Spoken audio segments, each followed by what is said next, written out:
Welcome to Curvo of Science. Don't forget to subscribe. अस्सलाम वालेकुम my dear students, myself Mirza Ahsan Baig, मैं हूं आपका केमिस्ट्री टीचर। हम बात कर रहे हैं चैप्टर नंबर 4 स्टिकियोमेट्री की बात हम कर रहे हैं। और इससे पहले हम स्टिकियोमेट्री का जो बेसिक इंट्रोडक्शन है वो हम डिस्कस कर चुके हैं। हमने अपनी बात को वाइंड अप किया था ये कहते हुए कि आयनिक कंपाउंड्स को हम कॉमनली एम्पिरिकल फार्मूला की फॉर्म में रिप्रेजेंट करते हैं और कोवलेंट कंपाउंड्स को हम बच्चे मॉलिक्यूलर फार्मूला की फॉर्म में रिप्रेजेंट करते हैं। इवन दो कि मॉलिक्यूलर फार्मूला का जो वर्ड था, डेफिनेशन थी, वो प्रीवियस टॉपिक में मेंशन थी, because it is linked with this topic. तो मैंने आपको कहा था कि मैं इस टॉपिक में डिटेल से डिस्कस करूंगा।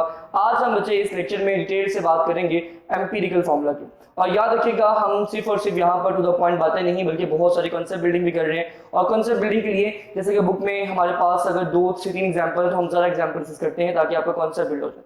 सबसे पहली बात, एम्पिरिकल फार्मूला क्या होता है। और पहली बात बच्चे इजी में लिखिएगा कि केमिकल फार्मूला की मेजरली 2 टाइप्स होती हैं बच्चे। एक का नाम है एम्पिरिकल फार्मूला, एक का नाम है बच्चे मॉलिक्यूलर फार्मूला। इसका जो प्रोनाउंसिएशन है वो होती है मोलेक्यूलर फार्मूला। और कॉमनली हम आमतौर पर पाकिस्तानी है तो हम लोग मोलेक्यूलर बोलते हैं, हमारा मुंह को पूरा वॉक खोलना पड़ता है, इसलिए हम मॉलिक्यूलर वर्ड बोलते हैं, जान छुपा लेते हैं। तो आप मॉलिक्यूलर बोल सकते हैं but the real pronunciation is the molecular formula. सबसे पहली बात, इन दोनों में बेसिक फर्क क्या है मॉलिक्यूलर और एम्पिरिकल फार्मूला में। तो याद रखिएगा बच्चे, पहली बात, जो आपके पास एम्पिरिकल फार्मूला है that is the simplest formula. ये एक एमसीक्यूज में आपसे पूछ सकता है कि जो आपके पास एम्पिरिकल फार्मूला है वो कौन सा फार्मूला है। तो याद रखिएगा बच्चे, it is the simplest formula.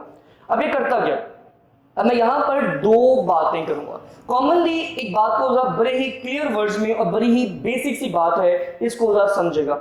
Ionic compounds के लिए हम कॉमनली एम्पिरिकल फार्मूला का वर्ड बोलते हैं, लेकिन ऐसा कहना गलत है कि कोवलेंट कंपाउंड्स का एम्पिरिकल फार्मूला नहीं होता।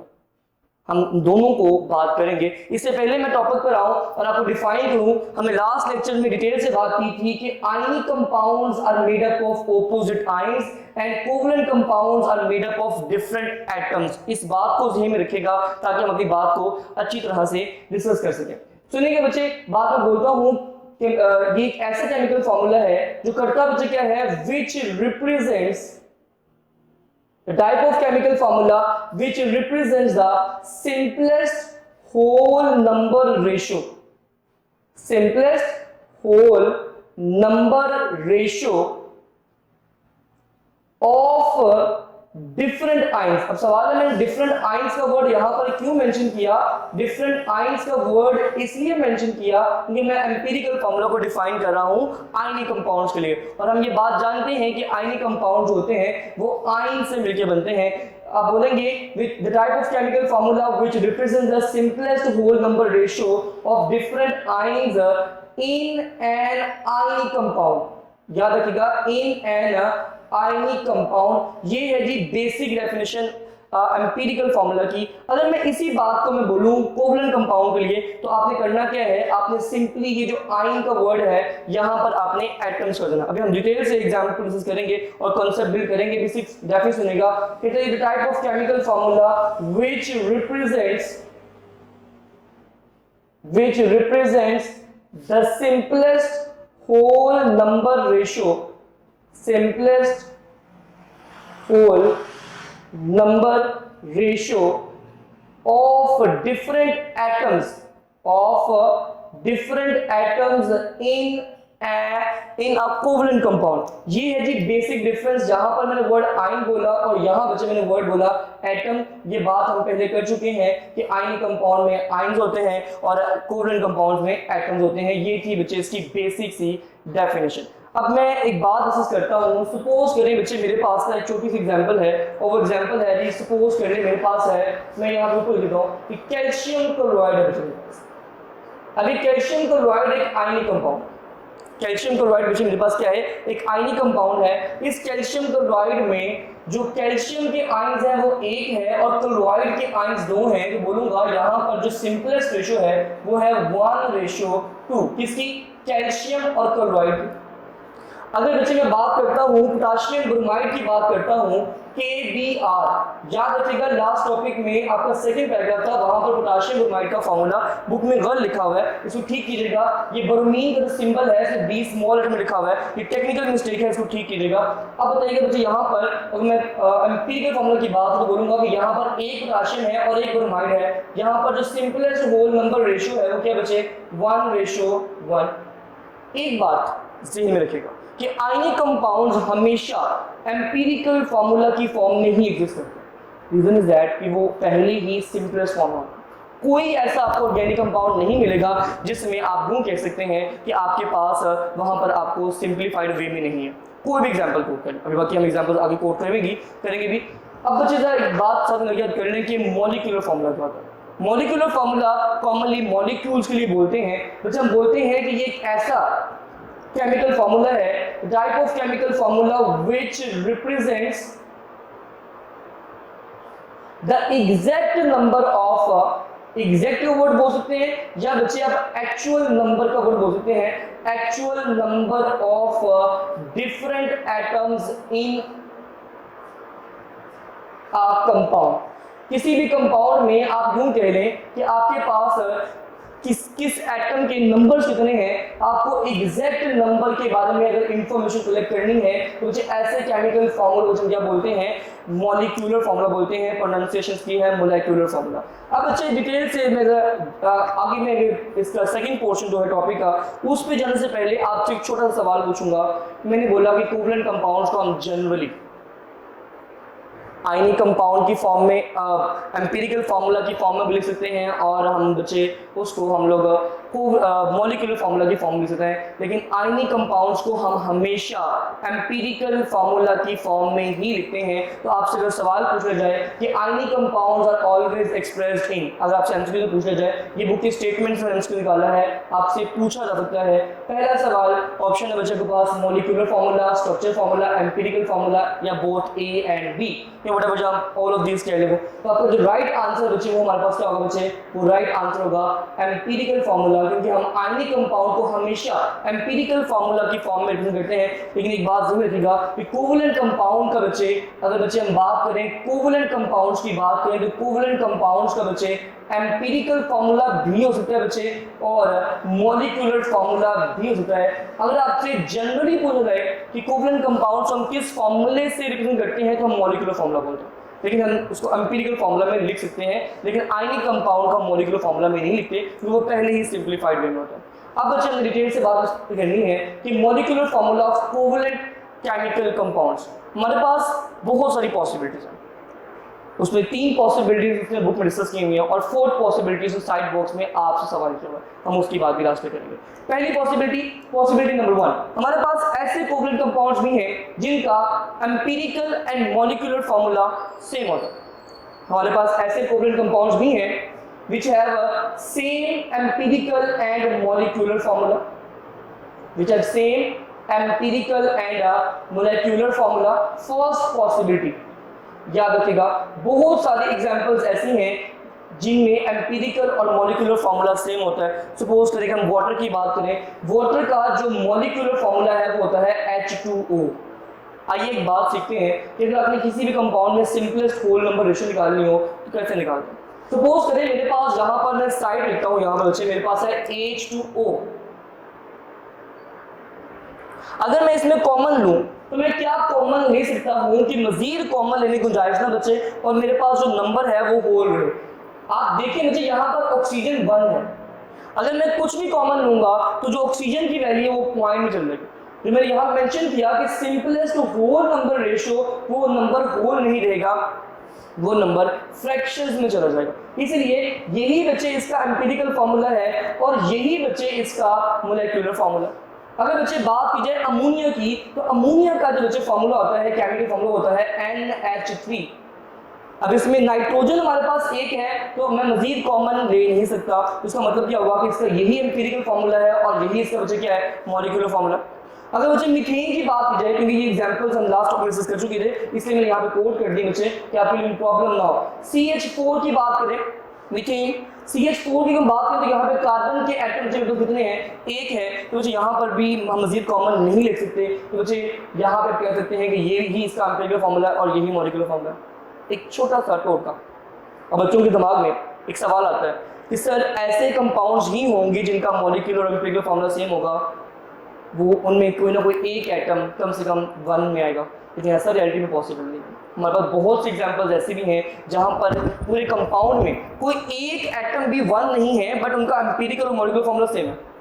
आपने चैप्टर नंबर 3 में आपने टॉपिक एक क्वेश्चन था right the chemical formula of oxides of nitrogen, chapter 3 की एक्सरसाइज में पढ़ चुके हैं। वहां पर आपने 2 फार्मूले पढ़े थे, एक का नाम था N2O3 dinitrogen trioxide and N2O5 dinitrogen pentoxide.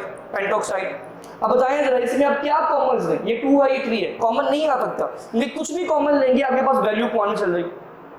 मैं यहाँ भी जो बात हूँ यहाँ मैं कॉमन लूंगा, यहाँ भी मेरे पास वैल्यू पॉइंट्स में रहेगी। इसलिए आप ये नहीं कह सकते कि ऐसे कोवलेंट कंपाउंड्स का एम्पिरिकल मॉलिक्यूलर फार्मूला सेम होगा जहां पर आपका, अब यूं कहें कि जहां पर आपका नंबर किसी एक एटम का 1 हो, ऐसा पॉसिबल नहीं है। मतलब बहुत से एग्जांपल, इसके अलावा बहुत से एग्जांपल मौजूद हैं। ठीक है, H2SO4 की बात कर रहे हैं, HCl की बात कर रहे हैं, मतलब बहुत एग्जांपल है। मैंने सिर्फ 2-3 आपको समझाने के लिए एक्सप्लेन किए और ये सिर्फ कांसेप्ट बिल्डिंग के लिए बात एक्सप्लेन की है, इसको भी ज़हन में रखिएगा ताकि आपको कांसेप्ट क्लियर हो।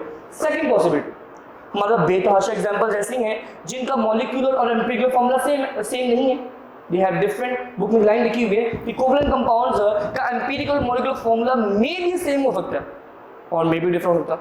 अब बात हम करते हैं कि विच हैव डिफरेंट, ऐसे examples which have a different empirical and a molecular formula, empirical and a molecular formula। आइए डिटेल से इस बात को समझने की कोशिश करते हैं और मेरा ख्याल है कि आपको बात समझ भी आ जाएगी, जरा ध्यान से फोकस कीजिएगा। बेंजीन के बारे में आप बात पहले कर चुके हैं, बेंजीन का मॉलिक्यूलर फॉर्मूला होता है हमारे पास बच्चे क्या, C6H6। अब ये फॉर्मूला मुझे ये बता रहा है कि बेंजीन के एक मॉलिक्यूल में 6 कार्बन के एटम होते हैं और 6 मेरे पास हाइड्रोजन के एटम्स होते हैं। ये मॉलिक्यूलर फॉर्मूला है, मुझे एग्जैक्ट नंबर्स के बारे में, एक्चुअल नंबर के बारे में इंफॉर्मेशन प्रोवाइड कर रहा है। This is the molecular formula. कौन सा फॉर्मूला? Molecular formula. अब सवाल ये है कि इसको मैं बोलूं क्या ये सिंप्लीफाइड है? No, it's not simplified. Simplify कैसे करूंगा? सपोज करें बच्चे मेरे पास है C6H6, मैं इसमें क्या कॉमन लूं कि मजीद कॉमन की गुंजाइश बढ़ जाए। बात को समझिएगा, मैं पहले एग्जांपल को डिटेल से एक्सप्लेन करूंगा। अगर सपोज करें फर्स्ट पॉसिबिलिटी में मैं यहाँ पर 2 कॉमन लूंगा तो आंसर आएगा C3H3। अभी भी मजीद कॉमन आ सकता है, ये सिंप्लीफाइड नहीं है, तो मतलब मेरा आंसर ये नहीं है। अगर मैं सपोज करें इसमें से 3 कॉमन लेता हूं तो मुझे मेरे पास आंसर आएगा C2H2। मेरे पास ये आंसर भी नहीं है बिकॉज ये भी सिंप्लीफाइड नहीं है, तो मैं फिर क्या करूं? मैं अगर यहाँ पर 6 कॉमन लूंगा तो मेरे पास आंसर आएगा C1H1। हाँ, अब मैं मजीद इसमें कॉमन नहीं ले सकता क्योंकि मैं 1 को मजीद कॉमन में लेके जाऊंगा तो बच्चे मेरे पास जो वैल्यू है वो फ्रैक्शंस में चल जाएगी, वो वैल्यू होल नंबर नहीं रहेगी। इस मीन्स दैट अगर मैं यहाँ पर 6 कॉमन लूँ तो मुझे मेरे पास जो आंसर आएगा वो आएगा CH, या इसको C1H1 कह लें, जहाँ पर ना लिखा हो उसका मतलब होता है हमारे पास 1। CH is the empirical formula of benzene, याद रखिएगा इस बात को, this is the empirical formula of benzene. देखिए molecular formula C6H6, empirical formula CH, different. दूसरी एग्जांपल सुनेगा, ग्लूकोज का बच्चे जो मॉलिक्यूलर फार्मूला वो होता है C6H12O6। अब ये फार्मूला मुझे ये बता रहा है, ये मॉलिक्यूलर फार्मूला है, ये फार्मूला मुझे ये बता रहा है कि ग्लूकोज के एक मॉलिक्यूल में 6 कार्बन के एटम, 12 हाइड्रोजन के एटम और 6 ऑक्सीजन के एटम होते हैं। अगर मैं इसमें कॉमन लूं तो मैं 2 कॉमन लूंगा, गुंजाइश बच जाएगी। फाइनली अगर मैं यहाँ पे 6 कॉमन लूंगा तो आंसर आएगा C1H2O1। अब मजीद कॉमन की गुंजाइश नहीं है क्योंकि 2 चीजें 1 में आ गई हैं। This is the empirical formula of glucose. अगर बच्चे हम स्पीड में बात करेगा, हाइड्रोजन परऑक्साइड की बात जब हम बोलते हैं H2O2 is the molecular formula of hydrogen peroxide. अगर मैं कॉमन लूं तो क्या लूंगा? 2 कॉमन लूंगा, आंसर आएगा H1O1। The chemical formula will become the empirical formula will become HO। इसके अलावा और भी बहुत से एग्जांपल्स हैं हमारे पास। लेकिन अभी समझने के लिए मेरे 2-3 एग्जांपल्स मोर देन इनफ है। ओके, अगर थर्ड पॉसिबिलिटी की हम बात करें, थर्ड पॉसिबिलिटी में ये है कि मेरे पास दो ऐसे कंपाउंड्स जिनका मॉलिक्यूलर फॉर्मूला डिफरेंट है but they have same empirical formula. देखिएगा, थर्ड पॉसिबिलिटी मेरे पास ये है, they have same empirical formula,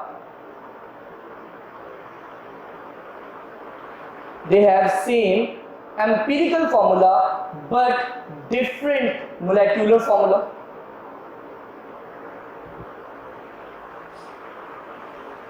कैसे? बात को जरा डिटेल समझेगा। बेंजीन की भी हमने बात की कि बेंजीन का जो मॉलिक्यूलर फॉर्मूला है वो होता है हमारे पास क्या, C6H6, और एसिटाइलिन के बच्चे जो होता है हमारे पास मोलेक्यूलर फॉर्मूला होता है C2H2। इसको हम बच्चे इथाइन भी बोलते हैं, ये बात भी ध्यान में रखिएगा, इथाइन भी बोलते हैं, ये बात आपने ध्यान में रखिएगा। और इसका वैसे कि मैं डिटेल में एक्सप्लेन करूँ तो इसका जो फॉर्मूला होता है, सबसे फॉर्मूला वही होता है, carbon to carbon triple bond, यहाँ पे एक हाइड्रोजन लगा होता है और एक हाइड्रोजन लगा होता है। This is the structural formula of acetylene. This is for just for the extra information. अगर बच्चे मैं बात करूँ यहाँ पर, अगर मैं यहाँ पर कॉमन लूँ तो बच्चे मेरे पास आंसर आएगा C6 कॉमन आएगा, तो आंसर आएगा CH, मजीद कॉमन की गुंजाइश नहीं बचेगी। ये है इसका एम्पिरिकल फॉर्मूला। अगर बच्चे यहाँ पर मैं कॉमन लूँ तो मेरे पास आएगा CH कॉमन आएगा। CH कॉमन कैसे आया, तो मैं 2 कॉमन लूंगा, this is the empirical formula. It means that इनका मॉलिक्यूलर फॉर्मूला डिफरेंट है but they have same empirical formula. मतलब ये हुआ कि थर्ड पॉसिबिलिटी में ये भी चांसेस है हमारे पास। ओके, एक फोर्थ पॉसिबिलिटी भी है, तो मैं लेक्चर क्लास में डिस्कस करूंगा। अभी जस्ट एक हमारी इसी टॉपिक से रिलेटेड एक्सरसाइज में एक एमसीक्यू डिस्कस किया गया, हम उस एमसीक्यूज को भी जरा समझने की कोशिश करते हैं। वो कहते हैं कि एक मेरे पास कंपाउंड है, ऑर्गेनिक कंपाउंड है, हाइड्रोकार्बन है, अल्कीन फैमिली से बिलोंग करता है, उसका नाम है 2-हेक्सीन। उसने एक स्ट्रक्चरल फॉर्मूला को दे दिया। असल में ये स्ट्रक्चरल फॉर्मूला नहीं है, असल में कंडेंस फॉर्मूला है, ये बात भी ध्यान में रखिएगा। ये थोड़ी सी टेक्निकल मिस्टेक है, अगर बुक मान ले तो अच्छी बात है। कहते हैं इसका एम्पिरिकल फॉर्मूला निकालो। मैं एक काम आसान कर दूं, मैं अगर इसको आसान तरीके से लिखूं तो बोलूंगा कि देखो यहाँ पर CH2 ट्वाइस लिखा हुआ, ये 2 दफा है, तो मैं अगर पहले स्टेप में यूं करता हूँ आसानी के लिए, बोलता हूँ कि CH3 CH, इसको दोबारा कॉपी कर रहा हूँ, double bond CH single bond, अब देखो CH2 ट्वाइस था, उसको 2 दफा लिख दिया CH2 और आगे बचे मेरे पास CH3। This is the condense formula, जिसको मैंने ओपन कर दिया अपने समझने के लिए। अब मैं फर्स्ट स्टेप में क्या करूंगा, मैं इसका मॉलिक्यूलर फॉर्मूला निकालूंगा, और वो कैसे निकालते हैं हम आगे डिटेल से करेंगे। लेकिन जस्ट आसान सी बात है, जितने इसमें कार्बन एटम्स है और जितने इसमें हाइड्रोजन एटम है सबको काउंट कर लो। कैसे? मैं कहता हूं मेरे पास यहाँ पे carbon 1, carbon 2, carbon 3, carbon 4, carbon 5 and carbon 6। यहाँ बचे मेरे पास 6 कार्बन। ओके, हाइड्रोजन 3 और 1 4, 1 5, 5 और 2 7, 7 और 2 9, 9 और 3 12, C6H12। This is the molecular formula of 2-हेक्सीन। अब सवाल ये है इसमें क्या कॉमन लूंगा कि मजीद कॉमन की गुंजाइश नहीं बचेगी। तो ऑब्वियसली पता है, यहाँ मैं 6 कॉमन लूंगा तो मेरे पास जो आंसर आएगा वो आएगा C1H2। That is the right answer. अपने ऑप्शन में चूज करने की CH2, यहाँ 1 लिखूं या ना लिखूं बात का मतलब एक ही है, CH2 is the right answer. That is the empirical formula of 2-हेक्सीन। और ये आखिरी बात, इसी टॉपिक के साइड में एक एक्सरसाइज दी हुई है, उसने सवाल किया कि ऐसी एग्जांपल्स दें, 2 एग्जांपल्स दें जिनका एम्पिरिकल और मॉलिक्यूलर फॉर्मूला सेम है। मैं आपके सामने वैसे तो बहुत एग्जांपल्स हैं, मैं 2 एग्जांपल्स को करता हूँ। मेरे पास बच्चे हैं ग्लूकोज एंड फ्रुक्टोज, जो बहुत कॉमन है बच्चे, ग्लूकोज एंड फ्रुक्टोज, दोनों का एम्पिरिकल और दोनों का मॉलिक्यूलर फॉर्मूला सेम होता है। कैसे? दोनों का एम्पिरिकल फॉर्मूला, जो मॉलिक्यूलर फॉर्मूला होता है C6H12O6, और जब मैं कॉमन लूंगा तो आंसर आएगा CH2O। ये दोनों का सब मसला भी दिमाग में सवाल आता है, दोनों का मॉलिक्यूलर और एम्पिरिकल फॉर्मूला सेम है, तो फर्क कहाँ पर है? फर्क आता है जब हम इनके स्ट्रक्चर्स को ओपन करते हैं तो वहां पर उनके एटम्स की ओरिएंटेशन का फर्क आता है, अरेंजमेंट का फर्क आता है, ठीक है, उनकी एक्सिस में फर्क आता है। ये सिंपल सी बात है, ये इन्हें स्ट्रक्चरल आइसोमर्स भी बोलते हैं, ये आप आगे जाकर देर से बात करेंगे। एक और एग्जांपल सुनिए बच्चे, मेरे पास मैं कहता हूँ बच्चे, मेरे पास आप यूँ कह लें कि सुक्रोज एंड माल्टोज, इनका भी बच्चे मेरे पास जो है स्ट्रक्चरल और मॉलिक्यूलर फॉर्मूला सेम है। इसमें बहुत एग्जांपल्स और भी हैं। ये बच्चे हम वैसे बुक को उसको फोर्थ पॉसिबिलिटी की तरह इसको एक्सप्लेन करना चाहिए था, लेकिन बुक में उसने एक्सप्लेन नहीं किया। तो आप वैसे पूरा पॉइंट अगर बात करें तो हमारे पास 3 पॉसिबिलिटीज बुक में मेंशन थी, हमने तीनों को डिटेल से डिस्कस कर लिया और कोशिश की कि हम डिटेल के साथ एग्जाम्पल्स को स्टडी करें। आपका कोई सवाल है आप कमेंट सेक्शन में पूछ सकते हैं, अपनी राय का इजहार जरूर करेगा। दुआ में रहेगा। अल्लाह हाफ़िज़। Thanks for watching. Subscribe to our channel. And don't forget to like and share.